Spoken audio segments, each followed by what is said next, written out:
everyone and welcome to DNA Education once again. Today we will discuss about the study tips of social studies, यानी कि SST के बारे में हमें कैसे स्टडीज़ करनी चाहिए।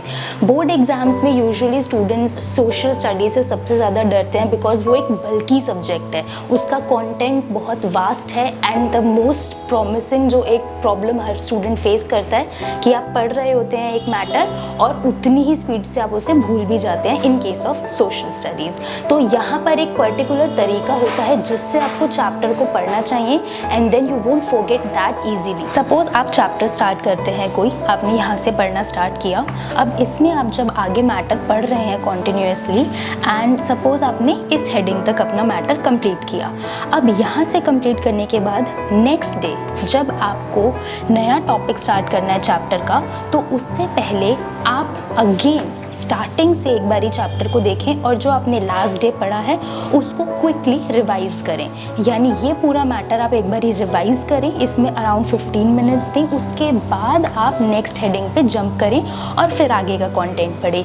इसी तरीके से जब आप थर्ड डे स्टडी करते हैं और आपको अगर इस टॉपिक से स्टार्ट करना है तो इससे पहले का जितना भी चैप्टर आप पढ़ चुके हैं उस पूरे चैप्टर को रिवाइज करिए and then start with the new heading of the chapter और इसी प्रोसीजर के साथ इस पूरे चैप्टर को कंप्लीट कीजिए। सो इस टेक्निक से डेफिनेटली आप लोग सोच रहे होंगे कि चैप्टर को कंप्लीट करने में ज़्यादा टाइम लगेगा। डेफिनेटली चैप्टर को कंप्लीट करने में थोड़ा ज़्यादा टाइम लगेगा, बट ये आपको लॉन्ग लास्टिंग भी रहेगा, यानी कि आपको याद रहेगा काफ़ी टाइम तक। सपोज आप 2 दिन में एक चैप्टर खत्म करते हैं और नेक्स्ट वीक आप उसे भूल जाते हैं, आप अगेन 2 दिन लगाते हैं, फिर याद करते हैं और फिर कुछ चीज़ें याद रहती हैं बट फिर भी आप भूल जाते हैं, अगेन आप अगले हफ्ते फिर 2 दिन लगाते हैं। इस तरीके से आपके 6 डेज कवर हो गए एक चैप्टर को करने के लिए। इससे बेटर है कि पहले ही आप 3 to 4 डेज लगाकर एक चैप्टर को अच्छे से अपने माइंड में सेट कर लीजिए।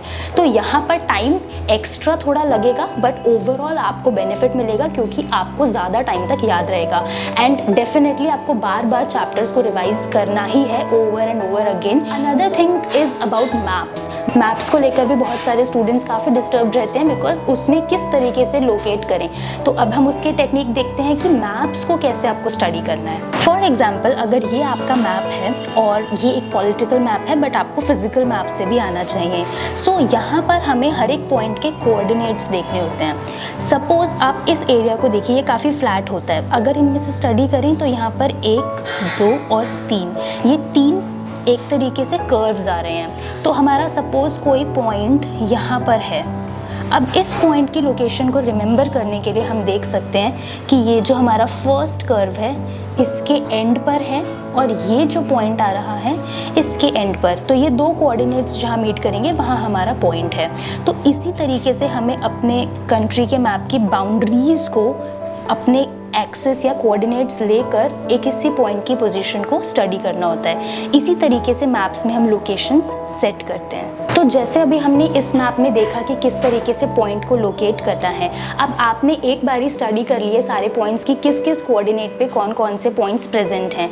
नाउ आप 1 बार 2 बार मैप पर प्रैक्टिस कर लीजिए, बट इतने में मैप के सारे पॉइंट्स आपको याद हो जाएं ये पॉसिबल नहीं है। इसके लिए आपको अपना एक माइंड मैप बनाने की ज़रूरत होती है। आप कहीं भी बैठे हैं या कुछ भी लेजर काम कर रहे हैं तो वहाँ बैठे बैठे आप इमेजिन कर सकते हैं कि आपके सामने माइंड में आपका मैप है कंट्री का और आप रिवाइज कर रहे हैं। कोई भी 5 पॉइंट्स आपने ले लिए कि हाँ ये इस कोऑर्डिनेट पर प्रेजेंट है, ये इस कोऑर्डिनेट पर प्रेजेंट है। तो इस तरीके से माइंड में रिविजन करना बहुत ज़रूरी है अगर आपको सोशल स्टडीज़ को लंबे टाइम तक याद रखना है, एटलीस्ट एग्जाम्स तक तो याद रखना ही है डेफिनेटली। तो ये चीज़ें हैं एंड मोर इम्पॉर्टेंटली आपकी टेक्स्ट बुक्स में प्रेजेंट हर एक मैप पॉइंट आपको याद हो, दैट इज़ नॉट रिक्वायर्ड और उसकी बिल्कुल कोई ज़रूरत नहीं है। जो मेजर पॉइंट्स हैं जो टेक्स्ट में आ रहे हैं या फिर जो बहुत ज़्यादा अंडर डिस्कशन है, इंपॉर्टेंट हैं, सिर्फ उन्हीं को मेमोराइज कीजिए बिकॉज सारे पॉइंट्स रिमेंबर हो जाएं ये पॉसिबल नहीं है। नाउ हिस्ट्री में भी स्टूडेंट्स को बहुत प्रॉब्लम होती है क्योंकि उसमें भी चीज़ें याद नहीं रहती। हिस्ट्री में 2 चीज़ें याद रखनी है। इसको आप इमेजिन करिए जैसे एक स्टोरी चल रही है, क्योंकि यूजुअली हिस्ट्री में इवेंट्स होते हैं, या एक मूवी की तरह इसको इमेजिन करिए और जो भी टेक्स्ट लिखा है जब आप उसको पढ़ रहे हैं तो अपने माइंड में उसी तरीके की इमेजिनेशंस बनाइए कि ये सीन्स हो रहे हैं। तो इन केस आप टेक्स्ट को भूल भी भी जाते हैं, लेकिन जो माइंड में आप इमेजेस क्रिएट करते हैं वो नहीं इरेज होती है मेमोरी से। इसे इमेजरीज कहते हैं। तो हिस्ट्री को पढ़ने का बेस्ट तरीका है कि आप इमेजरीज को यूज़ करें। इसके अलावा हिस्ट्री में जो डेट्स आती हैं, टेक्स्ट में जो डेट्स आती हैं वो टेक्स्ट के अकॉर्डिंग होती हैं। आप अपनी एक सेपरेट नोटबुक में टाइमलाइन बना सकते हैं, जैसे 1750s में ये हुआ, फिर 1751 का कोई इवेंट है तो ये हुआ, 1752 में क्या हुआ। ये अलग अलग चैप्टर्स से कंबाइन करके आप एक सेट बना सकते हैं और एक लीनिएज में से लिख सकते हैं। नाउ लास्टली, जैसे ज्योग्राफी है स्पेशली, उसमें एक हेडिंग के कई सारे सब हेड्स होते हैं, और जब हमें एग्जाम में पॉइंट्स लिखने होते हैं तो वो हम कुछ ना कुछ पॉइंट कई बार माइंड से स्किप हो जाता है। तो उसको याद रखने के लिए हम एक्रोनिम्स का यूज़ कर सकते हैं। एक एग्जांपल देखते हैं। ज्योग्राफी में एक टॉपिक है Indian roads classification as per दी कैपेसिटी। तो ये हमारे रोड्स के वैरायटीज़ हैं। अब इनको अगर हमें याद रखना है इस तरीके से कि एक भी स्किप ना हो एग्ज़ाम में, तो हम इसका एक एक्रोनिम बना सकते हैं। फर्स्ट लेटर्स को अगर हम ले लें तो हमारे पास एक्रोनिम आएगा GNSDOB।